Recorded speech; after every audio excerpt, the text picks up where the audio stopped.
How's it hanging, YouTube? Peter here, your Ginger Geordie Geek. Welcome back to the channel for another episode of This Is My. So this is the series in which we speak to a YouTuber or a creator. We'll find out a little bit about their backstory. We'll look at some of the things that interest them, and they'll also show off some of the things in their collection. So tonight, I'm very pleased to say this is my guest, DOUG BRATTON. How are you doing, Doug? I'm doing great, Peter. Thanks for having me on your show. No problem at all, sir. No problem at all. So, Doug, I got in touch with Reggie, and then he got me in touch with you, and I started looking at some of your work and some of the things you get up to. You're a very interesting man, so I'm looking forward to kind of delving deep tonight and finding out a little bit about your collecting habits and also your backstory. So let's make a start, Doug. So I want to just first off, for those of you that haven't watched the show before, what we're going to do is we've got a number of questions that I kind of set to have a chat with Doug about, and we'll range through all kinds of things about what his favorite characters are and what his favorite movies are and all that kind of jazz. And then we're also going to touch on some of the work Doug's done. So we'll get a bit of backstory into some of the activities that he's been involved with. And throughout that, Doug's also going to show us some of his collection. So, Doug, we'll start with what should be probably the easiest question you're going to get. Tell us a little bit about your backstory. Tell us who you are. All right. Well, thanks again for having me on. A little bit about me. I wear many hats in life. One of my favorites is father to my son, who just graduated high school and will be attending college in the fall.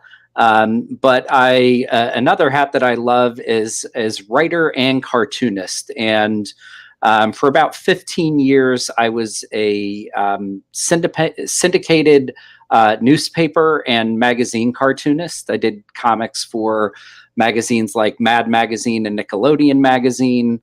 And I did a daily comic panel called Pop Culture Shock Therapy. And that was how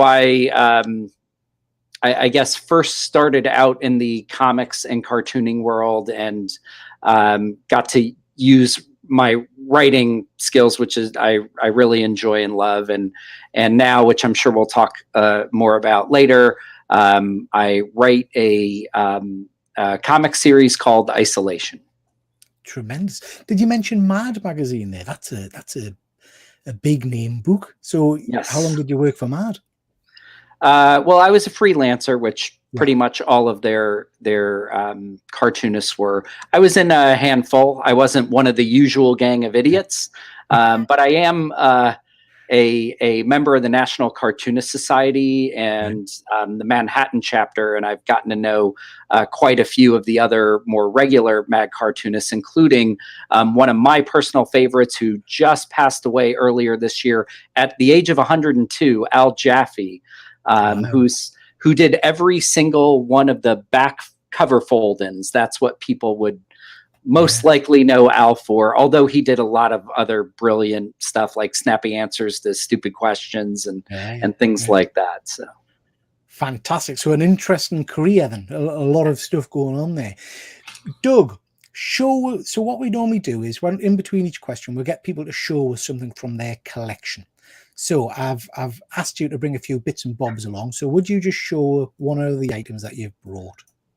Sure. Well, I'll start off with just one piggybacking off what I spoke about, my my newspaper comic panel, Pop Culture Shock Therapy, and this book, The Deranged Stalker's Journal of Pop Culture Shock Therapy, was like a best of collection and humor book published by Andrews McMeel Publishing, who does a lot of the, Far Side, Calvin and Hobbes, Doonesbury kind of things. And this was my first major published work. So that's just a personal one specific to my story.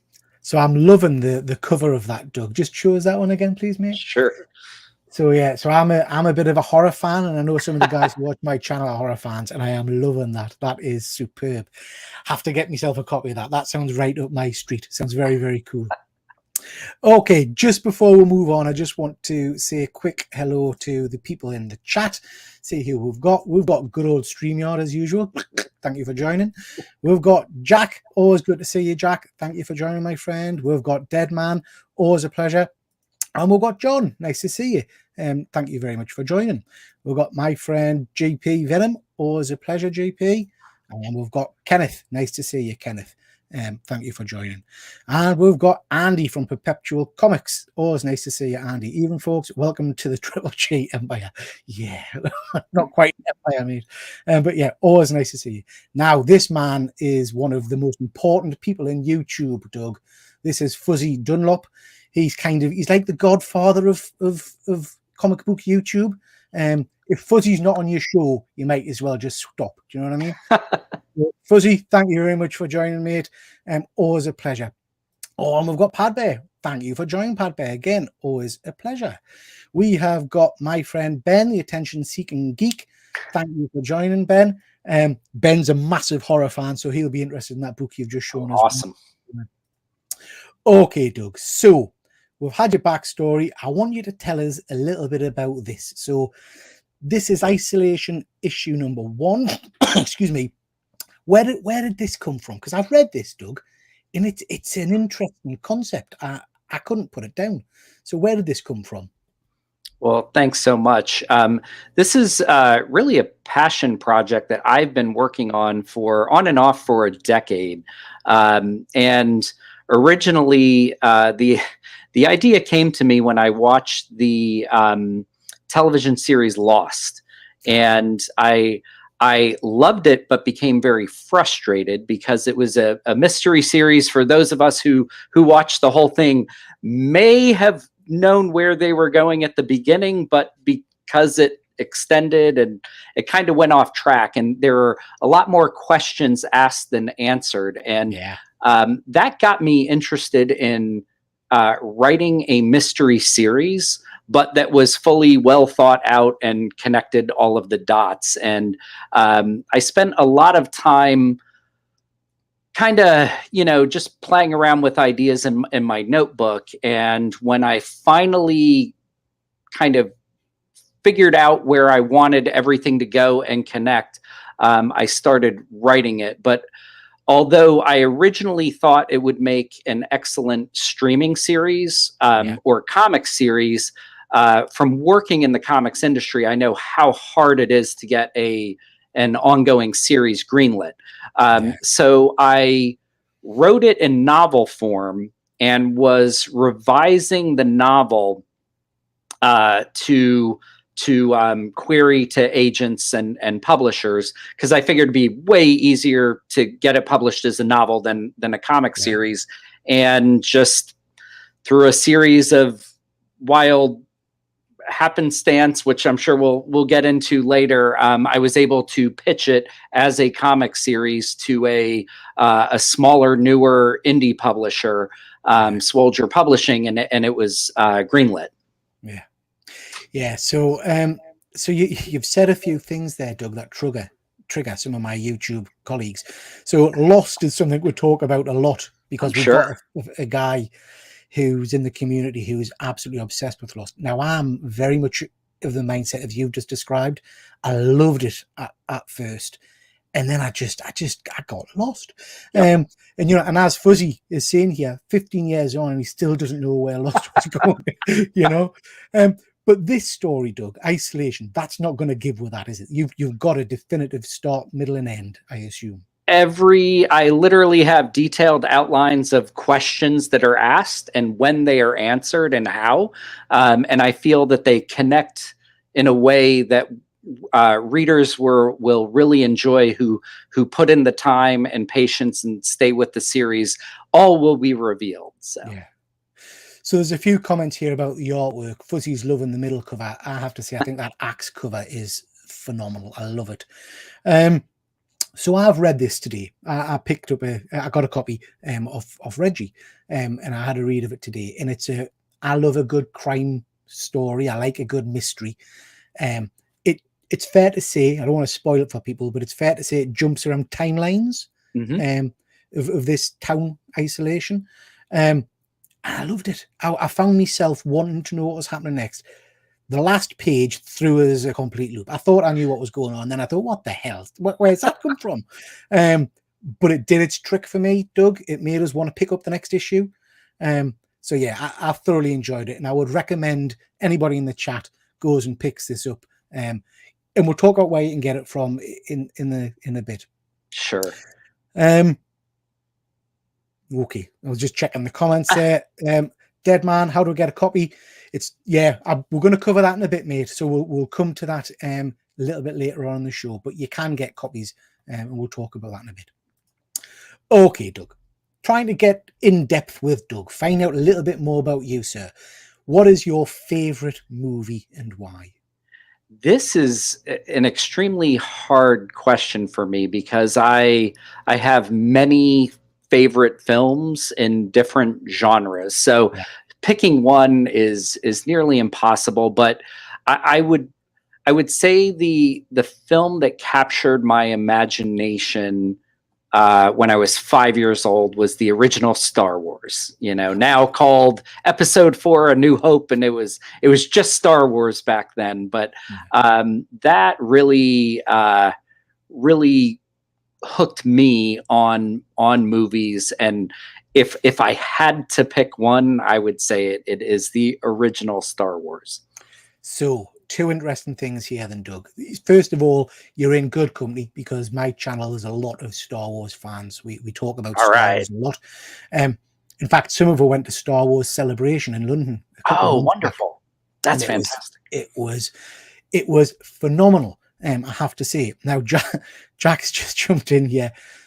It's a touchy subject at the moment, Doug, because on Saturday night I did a show. Every Saturday I do like a comic show. I would look at all the different kind of comic news, and we normally end on a bit of a debate. And my challenge to people this week was, what's the most overrated movie? And someone put Star Wars forward. Yeah, it was nearly riots on the panel. Honestly, it got quite tense. But yeah, just love a bit of Star Wars. Fuzzy's saying that Doug looks like a Monty Python fan deep down. Okay. You a fan of Monty Python? What I have seen, which I know is a crime to say, I have really enjoyed. But I haven't done a deep dive into the Monty Python catalog. So it would be unfair of me to say I'm a huge fan, because if I was asked specific questions about, almost anything, beyond, some of their most popular things, I would struggle. If you want specific questions, Doug, on your favorite film, Andy's always bringing the interest.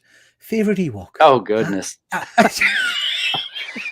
Notice I said the original Star Wars. I didn't say everything ever done about Star Wars, but that first trilogy was, especially Star Wars and The Empire Strikes Back, were incredible. Yeah. Fuzzy's giving me some GPS, and everyone likes Star Wars apart from me. I do like Star Wars. As Andy's saying, I prefer Star Trek. I'm a Trekker. It's understandable. Yeah. Good stuff. Okay, Doug. So let's see something else you've got. Show us something else from your collection. Well, I'll tip right into Star Wars, and your Star Wars fans will recognize this. Now, the story behind this is that when I was 7 years old, my older brother and I are both huge Star Wars fans. Yeah. And Mark Hamill, who everybody knows played Luke Skywalker, married a woman from a very small town in Illinois called Carmi. And, a town of probably a few thousand people. And my grandfather worked at the post office in Carmi, and my grandmother worked at the bank. So they knew everyone. And because they knew Mark Hamill's future bride, this was before Empire Strikes Back was out or there were any images.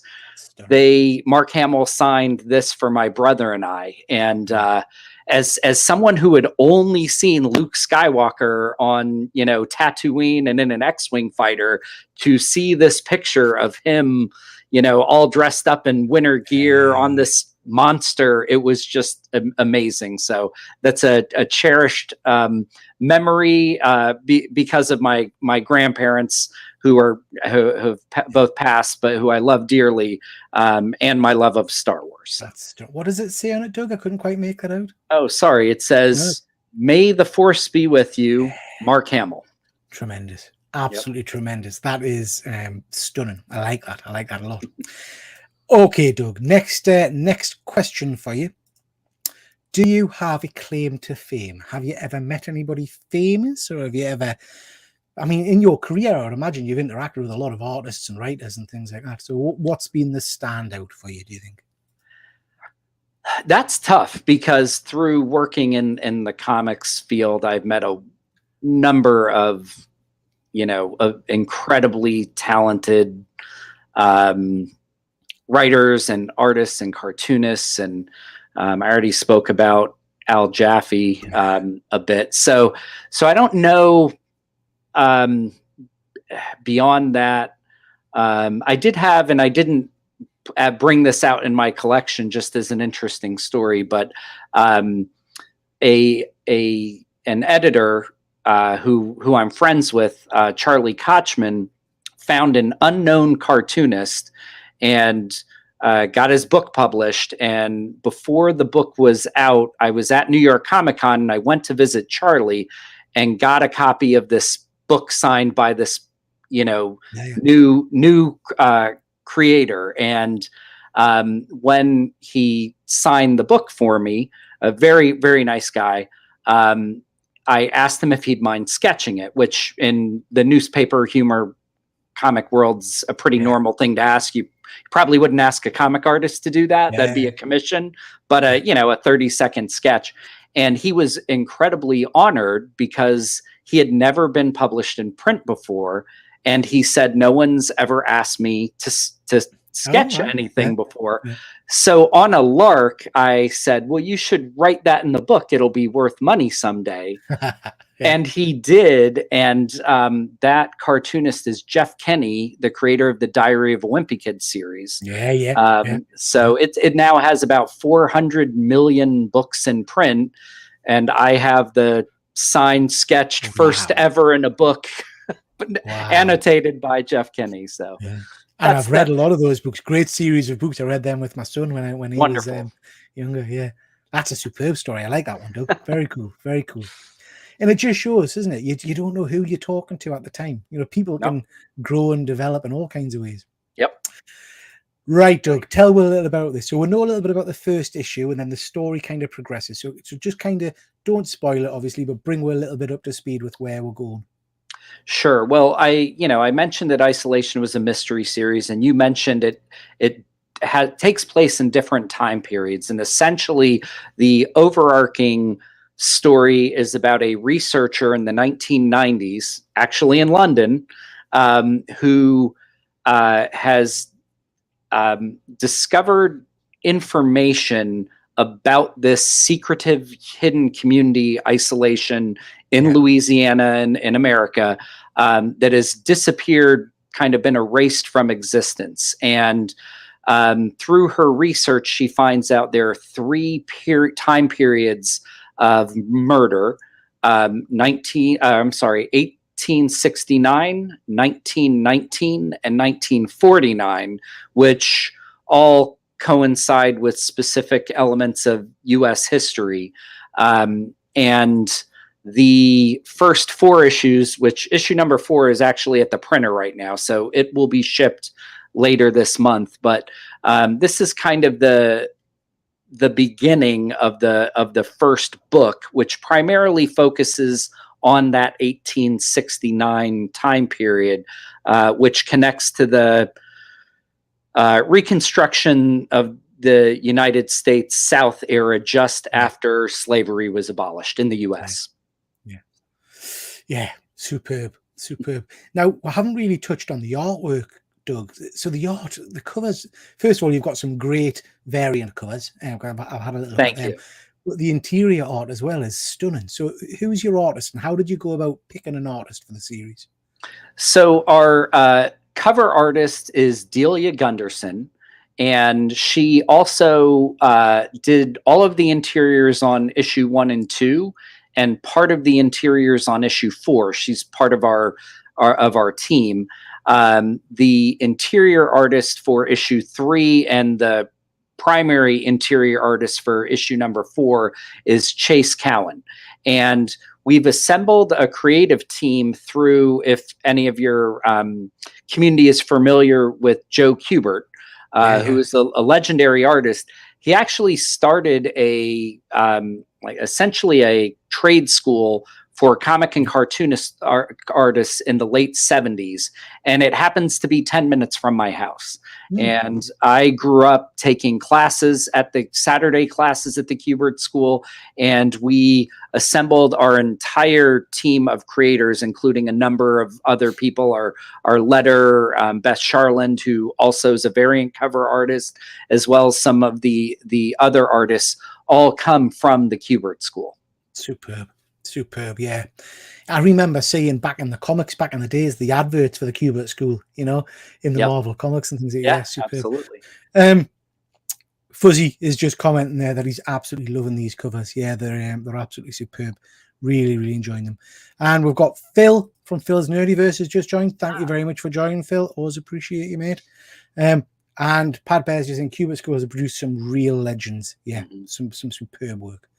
So yeah, great story, building on each issue, isn't it? It's becoming a real intriguing story, I think I would say.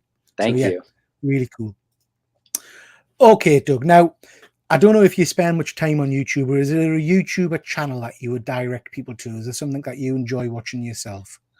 Yeah, well, the one I watch religiously is Reggie Collects, and for which we'll get into that a little bit more later. But if anybody is not familiar with Reggie, he's an incredibly bright, thoughtful, entrepreneurial individual who's very thoughtful about his collecting habits and is very educational on his channel.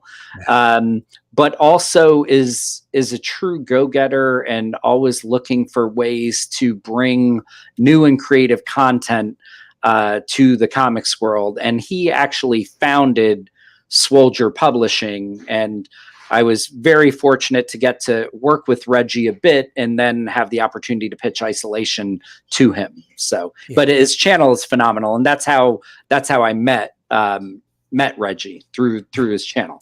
He puts out some incredible content, doesn't he? So yeah, please do go check out Reggie Collects over on YouTube.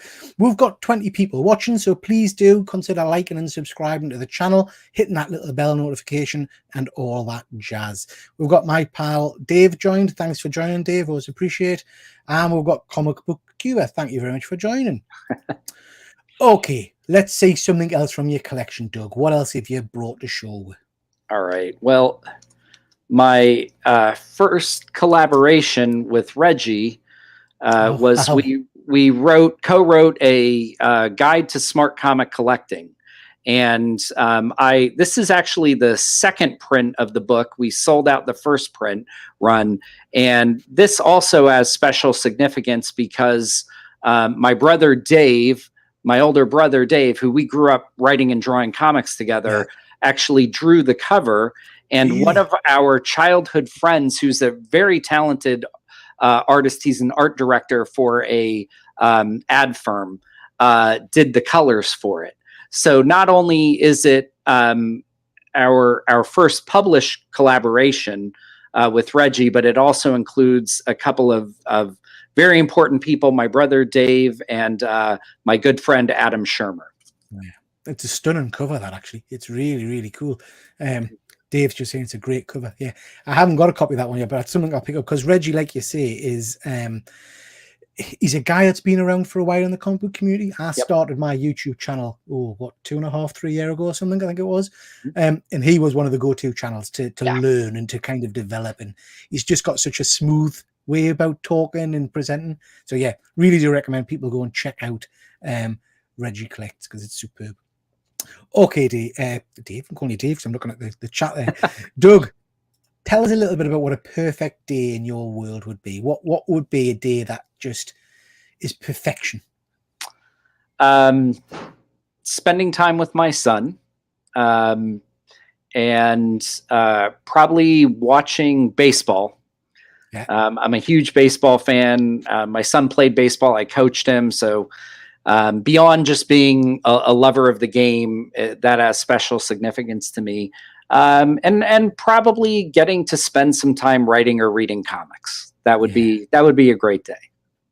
Yeah, so I've got 2 children, and you're right. Those family days are kind of, just beautiful. But as I get older, Doug, I have to be honest, I'm finding it quite pleasant when they're out the house, and I can just, I can just sit with a book and just read. You know what I mean? Do something like that. But yeah, I absolutely hear you. Yeah, good stuff. I'm not into baseball. We don't really do baseball over here. Cricket, in the city. right? Yeah, cricket goes on for about 4 days, but you know what I mean? It's but yeah, we don't do baseball, but I've got a lot of friends in the States who love baseball. Efren from Pass Point Comics is a massive baseball fan. It's a great sport for it's very social because it's a slow game. You can go to the ballpark and spend time with friends, and there's so much history to it. So I think that's part of the draw. It's a nice thing to do with friends, see a new ballpark, and enjoy the history of the game. Yeah, it's superb. Thank you, Andy. I appreciate that, mate. Thank you very much. And Andy's right. He's saying here, we have a game called Rounders in the UK that you play in school, basically. It's never really taken off in terms of big sport, but yeah, we play Rounders. Okay, Doug, show us something else from your collection. All right. Let's go with, I think this is a good one. If any of your viewers who are comic collectors will instantly recognize this comic. Yeah. Very nice. And I'm not showing it off because it's high value. It's a 9.2. It's not the highest grade, but this was my childhood copy of The Dark Knight. And why I love showing it, well, 2 reasons actually. One, a pitch for issue number 4 of Isolation. We have a variant cover that Dave and Adam did that is an homage to this. Yeah, I saw that. It's phenomenal. I love that one. But also, this was a comic that when I was a child, comics were like 60, 75 cents a piece. So my allowance was $5, and I could go buy 4 or 5 comics and 4 or 5 packs of baseball cards with my allowance. And I showed up at my local comic shop a week after this came out. It had a $3 cover price, which was high. And within a week, the value had doubled. Yeah. So I couldn't buy it. It was $6. That was more than I had. Within about 2 weeks, it was a $25 comic, which for a kid of my means was like, okay, I will never, ever own that comic book. And I got all the other issues, and about a year later, after the heat had died down, my comic shop owner had put one on the wall for $12. And I went and asked him if he would hold it for me so I could save for the month and buy it, because it was the one I was missing. And he agreed, and he did that. And that kind of action was not lost on me when a comic shop owner does something for a kid that really, kind of cements your love for the hobby. And I've always remembered that and appreciated that. And that's really what the hobby should be. And there are so many great writers in comics, and Frank Miller was certainly one from that era, with Alan Moore and Neil Gaiman, as well as some other indie writers as well. An amazing book, and it's the one that I think most serious comic book collectors have at least read the trade paperback or whatever, because it's one of those kind of iconic stories now. Didn't do it justice in the recent Batman versus Superman movie. I know they kind of played around with it a little bit. I'm still hopeful that James Gunn might bring a proper version of that at some point. That would be amazing. Just quickly join to the chat. Dave saying one of his all-time favorite covers. Yeah, it's stunning.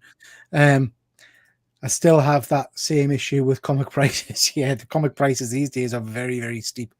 Yeah. But you're talking about that comic shop and what it meant. There's a comic shop local to me, which is what I class as a proper comic shop. So it's not a big franchise. It's not, it's a guy who loves comics that sells comics. And I've been in there a few times, and I was in a couple of weeks ago, and there was a young girl came in who wanted to read Spider-Gwen stuff, and I think she'd brought in £2 or something, and he literally gave her a pile of old trade paperbacks and just said, crack on, there you go. And I thought, there's no way that cost £2. It was a massive books, and after he left, I asked him about it. He said, well, it'll come back to us, because if she likes it, she'll come back to the shop and she'll buy more. And I thought, well, fair play, Yep. Now, Doug, you mentioned this gentleman a little while ago. Tell us about Reggie and your history with Reggie. How did that come about? So when in the US we had our initial COVID lockdown and we couldn't go anywhere or do anything, I had not collected comics in many, many, many years. And just out of boredom, got to the bottom of Netflix and then started checking out YouTube. And I was actually looking for old videos of Joe Kubert doing art demos, because he taught Saturday classes that I attended. And I stumbled upon videos about comic collecting and was stunned by the changes that had happened over the years, many due to CGC. And I remember seeing cleaning and pressing videos by Reggie, and I was like, whoa, I didn't even know that was a thing. So I started watching his channel pretty religiously and got to know some of the wonderful members of the community through his live streams. And at some point, Reggie just kind of randomly put out that he was looking to get his blog going more. And if there were any community members who like to write that were interested, to reach out. And from watching his channel, I had just, because I'm a writer and I was bored, started writing some essays on collecting and the different eras of comics and things like that.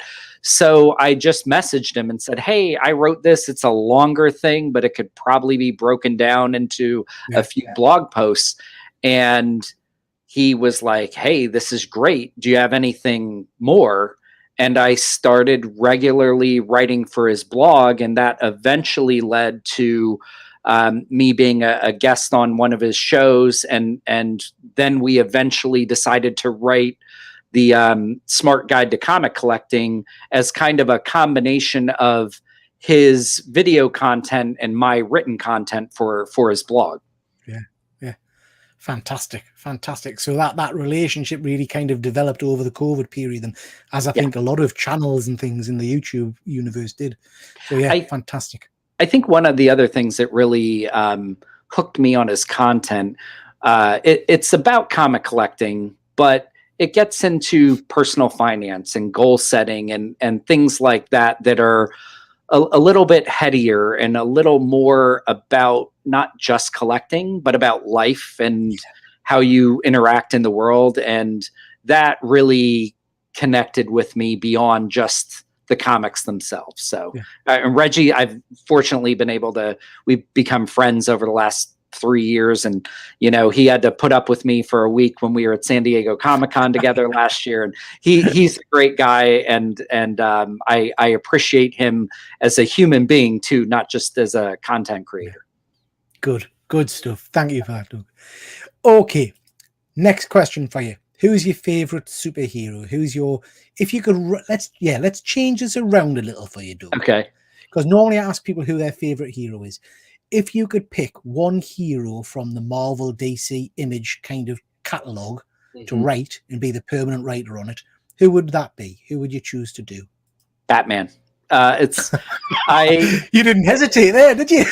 No, and it's funny because I'm definitely an indie comic guy. I don't read a lot of superhero comics, but because of the period that I grew up reading and collecting, because of Frank Miller's work on Batman, both in The Dark Knight and Year One, that got me really interested in the character. I feel like he's a grounded character that you can do more real world things with. And that kind of got me into reading some of the other things like The Killing Joke and eventually The Long Halloween, things that I consider really great. And before I wrote Isolation, just kind of because I'm a writer and I like to write, and I was looking for something different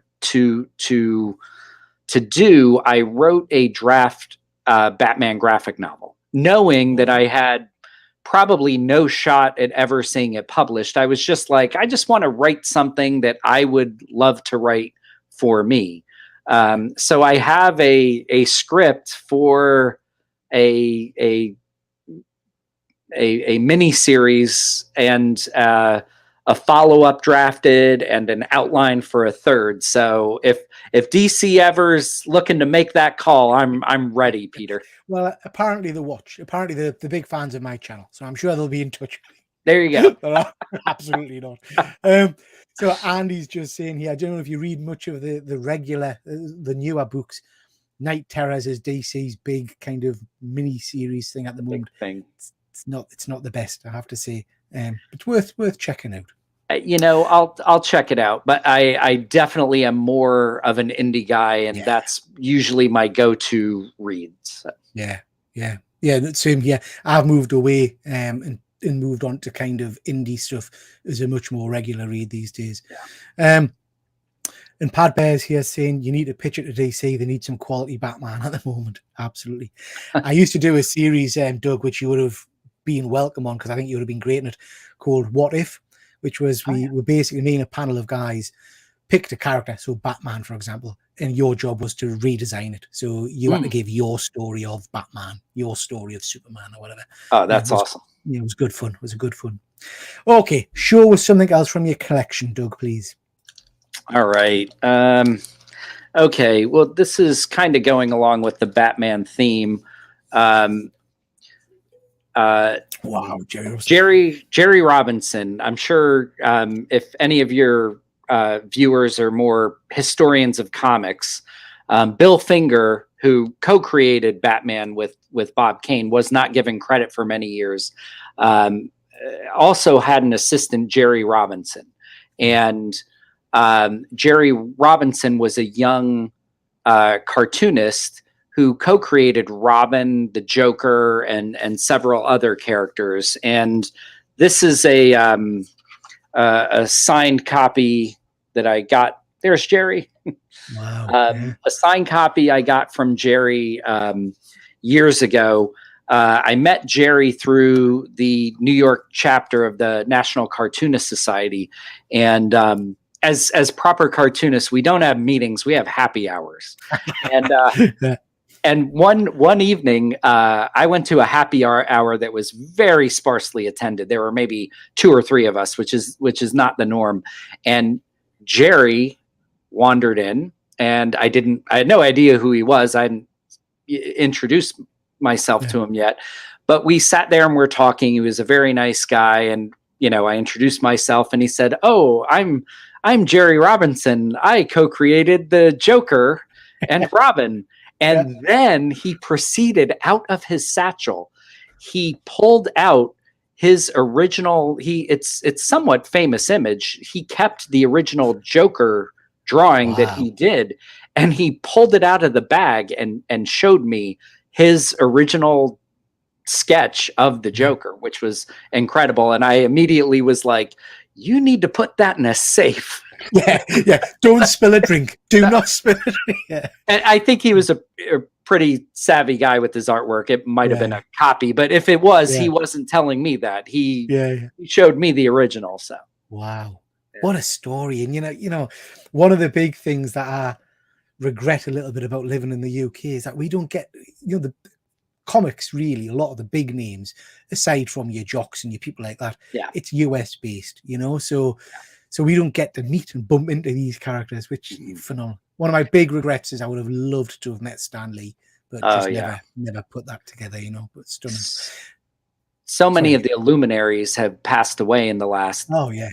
decade or so as well, and that's a shame. Although they lived wonderful lives, we miss them, and Yeah. Jerry did as well about 5 to 10 years ago. So Yeah. James T. Keegan, nice of you to join us, bud. James is just saying they can't even fathom what that would be worth. Yeah, I mean, oh yeah, the original, obscene. millions. Yeah, yeah. Andy, who's our indie professor, he likes to advise us on his show. He does a great show called the Killer Comic Show on a Thursday. He always kind of gives us some advice on indie books. He's asking, what's the one indie book you would recommend to viewers? Have you got a favorite at the moment?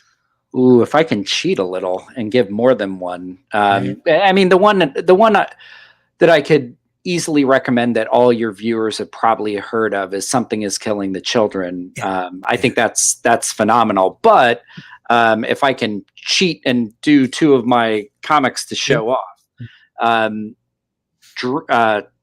Sanity and Dreamwalker are both written by writers like myself who are now new to writing comics. Sanity, for anybody who watches regular comic book content, there's a YouTuber named Swaggle House. Yeah. Swaggle House is Mickey Finnegan, who is a Emmy Award winning writer and director of films and video games and animation in the US. And he just put out this first issue. It just came out a few weeks ago. He did it as a Kickstarter. But it's really exceptional. It's kind of a Lovecraft noir set in the LA Confidential 1930s Los Angeles mystery.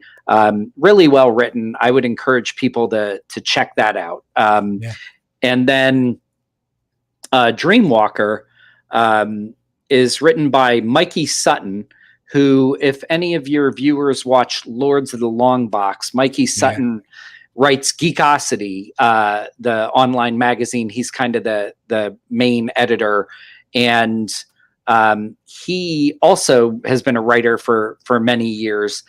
He started this series, Dreamwalker, and in issue 2, he drew Reggie and I, had his artist draw us into it. So if you look, we're in here. But his first 2 issues have come out. The third one's coming out.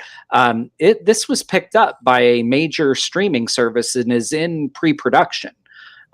So he's like Mickey is in the industry. And sometimes, you have people who are in the industry who've always loved comics and have now decided, because they've been given a platform by YouTube, and have been able to meet other creators, that they've decided to kind of hack the system and do their own indie books. And both are really worthwhile. Dreamwalker is more of a horror. Sanity's probably a little more of a mystery, but has horror vibes too. And where are they available at the moment, Doug? Where can people get them? So Dreamwalker, I know you can get through Second Skin, the publisher. Okay. I think if you just Google Second, it's probably secondskin.com or Second Skin Comics, but you can find that easily by Googling it and order that through the publisher. And Mickey has, it's swagglehosscomics.com is his website. You can order copies of Sanity issue number 1. Good stuff. Yeah. We'll check that out.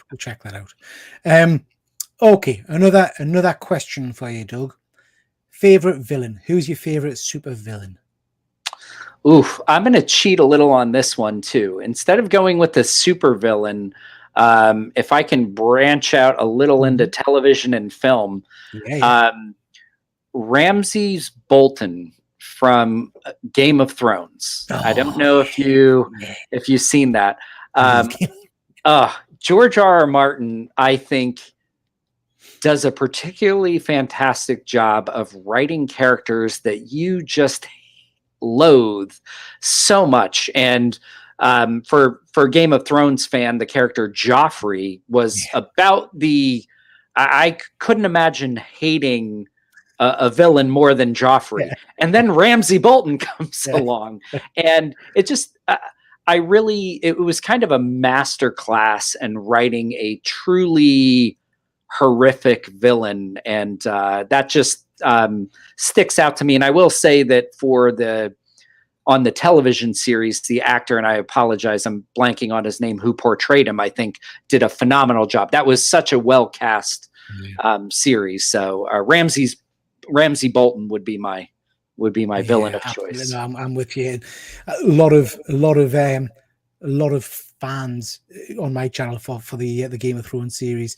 I know me and James have talked about it an awful lot. Lots of people agreeing with you.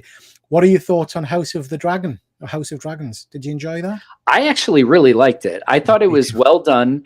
I think one thing that was a little tough to adjust to was the story was told very linear in a linear fashion, and with the time jumps, I wondered if maybe telling it in a more nonlinear fashion might have been a little less jarring. But overall, I felt it told an excellent story. I think it set up that Dance of the Dragons for season 2 quite well. So I'm a huge George R.R. Martin fan. I'm a fan of the series. I know a lot of people were very upset with the last couple of seasons. I know it was rushed and wasn't the best, but I don't think it ruined the series. I think that series was still incredible. So I'm a massive sci-fi kind of fan in terms of, I love fantasy and dragon, all that kind of stuff. Yeah. But me and my wife slept on that particular series until we're 4 seasons in, and then I think we said, let's just wait and let it finish. Yeah. And we'll binge it, And actually, that's what we did during COVID. We'll binge the entire season, and we'll take the entire series. I didn't mind the end. I thought I hadn't read the book, so I had nothing to compare it to. But I thought it was a good end to the series. It wrapped it up, so I didn't have an issue. Peter, we could probably spend another show 2 hours talking about that, because I agree that from a character arc and what happened, I was absolutely fine with the ending. I know a lot of people weren't. I felt the way it was told and the pacing and how they organized it probably could have been done better at a slower pace, but I didn't have a problem with how it ultimately came together. So yeah, me too. Okay, mate. So we've talked a little bit about your book. We've talked about the guide to collecting. Where can we get these books if we want to jump on them? So if you go to swoulderpublishing.com, and it's like soldier, but swole, SWO, swoulderpublishing.com, you can order, you can order issue number 1 and 2 of Isolation there. I think issue 3 and 4, even though it's in pre-sale, sold out. If there's some extra copies that Reggie gets back from the printer, I'm sure he'll add that. But you can get those. I also know that I'm assuming shipping is quite expensive for those who live on your side of the pond. I do believe there's a bundle where you can get the first 3 copies digitally. So from a pure reading standpoint, if you want to not, spend the 50 pounds or whatever on shipping, you could read the first 3 issues digitally. I think once issue 4 is released later this month, that will also be available digitally. And if you like it and you want the hard copy floppies, then you can order them on Swoulder Publishing. I know there's a few comic shops in the US and one in Canada that also ship them. I don't think that's going to save anybody money. Yeah. If anybody has a comic shop in the UK that wants to be the first and sole distributor of Isolation, I could connect you with Reggie, or you can find him on Reggie Collects on Instagram. I'm sure he would love to get a connection to bulk ship some over your way. Absolutely. So I know that particularly the guys over in the Killer Comic Show have got some connections with comic shops. So I'll have a chat with them. Oh, wonderful. Fuzzy's asking if they deliver to the UK. I think they do, Fuzzy. But like we say, they might be a bit pricey, but we'll have a look. I know I had a look on there today, and you can get all the variant covers and things that we've been looking at. Yep. So I'm going to pick up a bundle because I thought it was great. So yeah, thank you. And I'm definitely going to get that issue for cover of the Dark Knight homage because I love that. That was very awesome. Cool. Okay, so Doug, this is the hard question. All right. Okay. What's your tipping point? What irritates you or gets you cross or just makes you lose your cool? What winds you up? Going back to Lost, and again, there were some wonderful things about Lost. When a writer takes a lot of time, or a publisher gets a writer who has a great idea and doesn't give them the time to fully flesh it out and form it and form that idea, especially in a mystery. I'm an avid reader. I love to read. That's why I write. And nothing bothers me more than a book that I love for the first 100, 200 pages. And then when I get to the end, say, why did I even bother reading this? So that's the thing that winds me up. I'm completely with you. So there are books that I read and there are shows that I watch where I read. So again, I'm getting old. I like an end to a story. I prefer something that's not going on and on. So for example, if I use an example of a show that I absolutely adore, is the Blacklist. Do you know if you've watched the Blacklist with James Spader? I have not. I've heard good things, but I have not seen it. Superb series, but it's on like its 19th season or something ridiculous, and the story has become so thin now that it makes no sense, So, but I keep watching because I've got to watch it. Do you know what I mean? I've got to finish it. But yeah, so no, I'm absolutely with you, mate. Well, Peter, I can let you know that Isolation is 3 essentially books that in comics will be about 12 issues each, and those 3 connect everything and tell the complete story, and it ends. Yeah. So one of my favorite series is over the last 10 years or so is by Robert Kirkman. It's Invincible. Have you? Oh yeah. Mm-hmm. And that has that exactly as you've just described. It has a start, a middle, and an end, and he's stopped. Yep. It was making big money. He's got a cartoon out at the moment, but he's stopped because the story finished. Yep. It's great. That's okay, awesome. Doug, show us something else from your collection. Okay, well, I'm going to cheat a little, and I have some original art from Isolation on the wall, but I am going to grab one framed piece that I have a few that aren't up on the wall yet. This right here is the first page of issue number 1.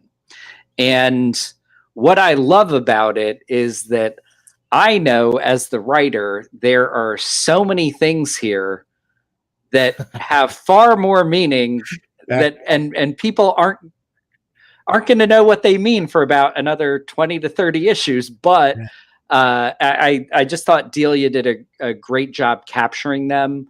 And also Neil Gaiman, which I found funny, in a talk he gave, said there's no greater gift to a writer than man walks into a room with a gun.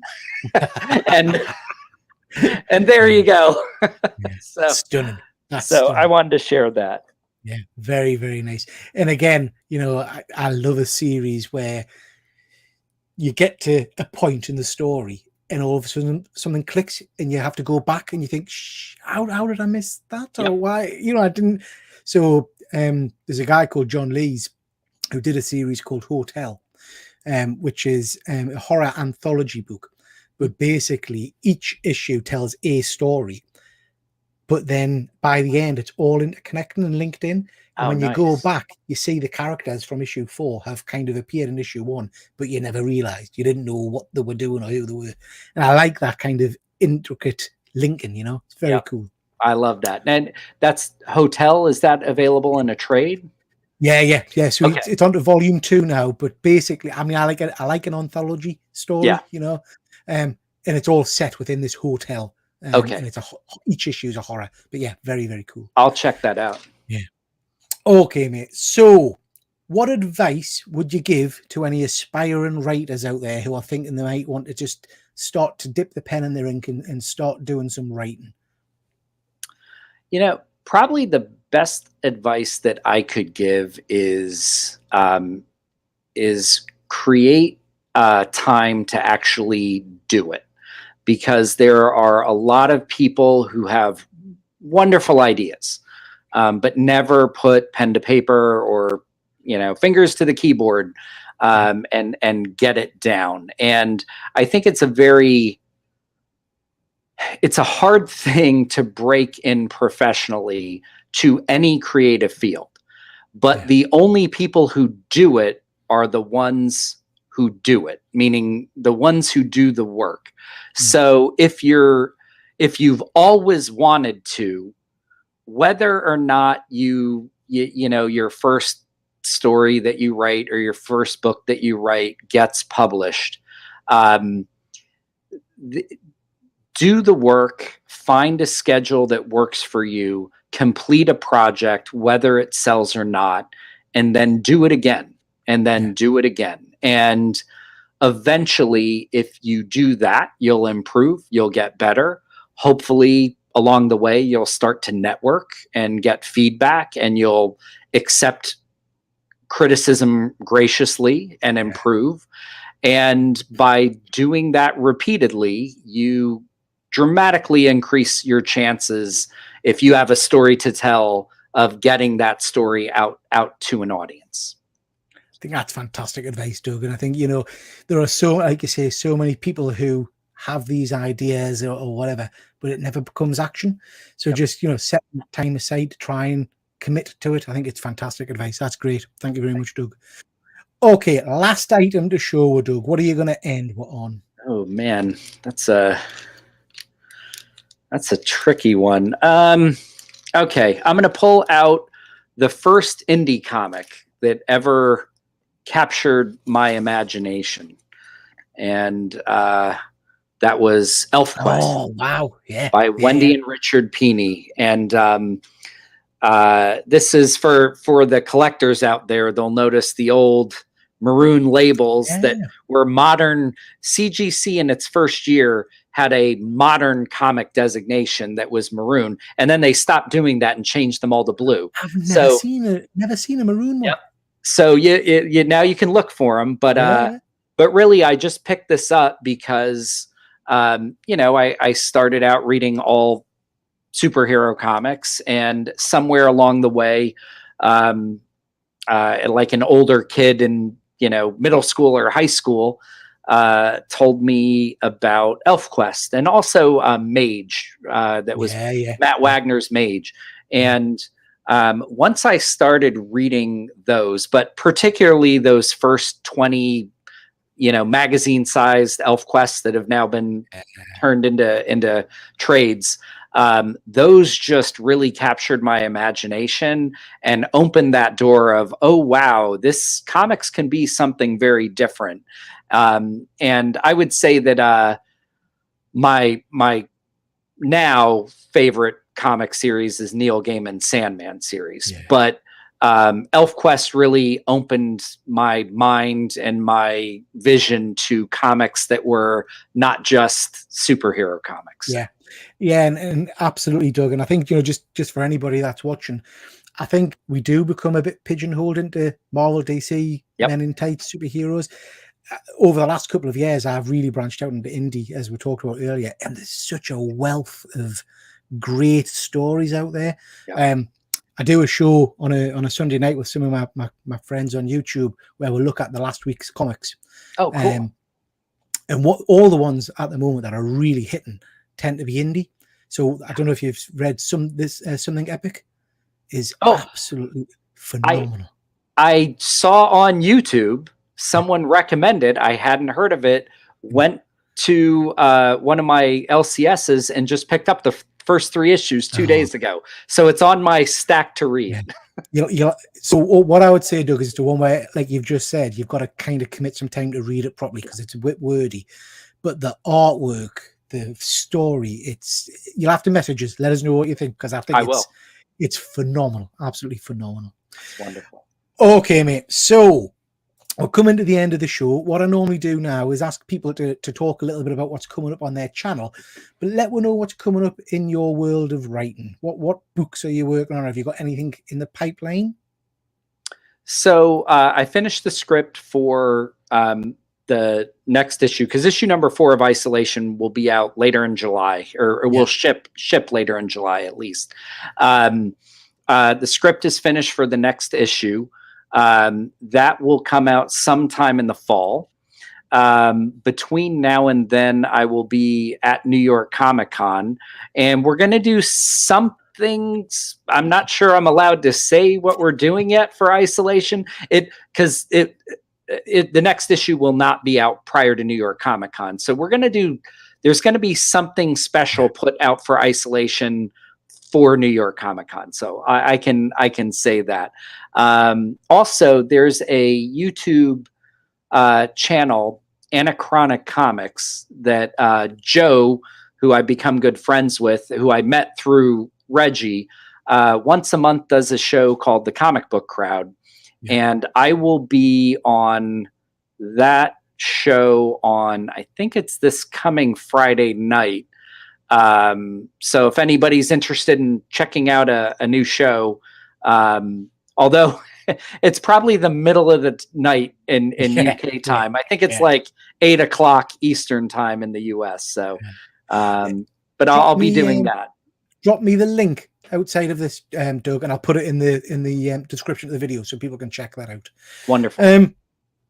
Doug, it's been an absolute pleasure. Thank you so much for spending some time with me. Your book is great. I've thoroughly enjoyed it. I will be reading on. And I'd love to get you back on the channel at some point to just talk about Isolation in general. So when you got your next issue out, we'll maybe catch up and go through that in a little bit more detail because it's great. It would be my pleasure. I've really enjoyed this, Peter. Oh, thank you, mate. And I think, I've said this to a few other guys that I talked to. A massive tip of the hat to people who are out there kind of almost self-funding books and work, doing that, like you've described, doing the hard graft to get these books published and bring people like myself great stories. So thank you very much for that. Okay, ladies and gents, just thank you to everybody that's been in the chat. It's been popping tonight. I really do appreciate that. Just to mention, like I said, we did this week's comics on Sunday. It was a great show. Myself and Charlie from the Killer Comic Show did that with reviews, all of the Marvel, DC, and indie books that we've read this last week. And there's some crackers there, some really good books to go and read. We've done This Is My with Doug, so thank you very much again for that, Doug. Tomorrow night at the earlier time of 7:30, we're going to be interviewing John Lees. So you all know I've interviewed John on my channel before. He's a great guy, writes some amazing horror comics. So please do check that out.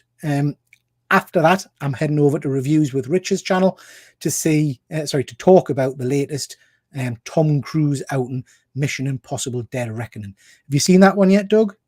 Not yet. Hopefully this weekend. Superb. Very, very. I mean, I love Mission Impossible movies. Superb movie. So well worth watching. So please join me tomorrow night when we talk about that. And that's your whack. So thank you to everybody in the chat. We've got a few comments there saying great show. Thank you very much. Fuzzy, really interesting to hear from you, Doug. All the best for Isolation. I'm sure it will be a huge success. Thank you for that, Fuzzy. GP, great show. Thank you very much. Great. Got lots of positive comments tonight, Doug. This is very nice. And fab. Okay, everybody. Thank you very much. Do appreciate you all watching. Doug, really appreciate spending time with you. It's always fun to talk to new people, so I've really enjoyed this. So thank you very much. Certainly my pleasure. Thank you for having me. No problem. And we'll call it a night there. So thanks, everybody, and we'll catch you all next time. Take care. Bye.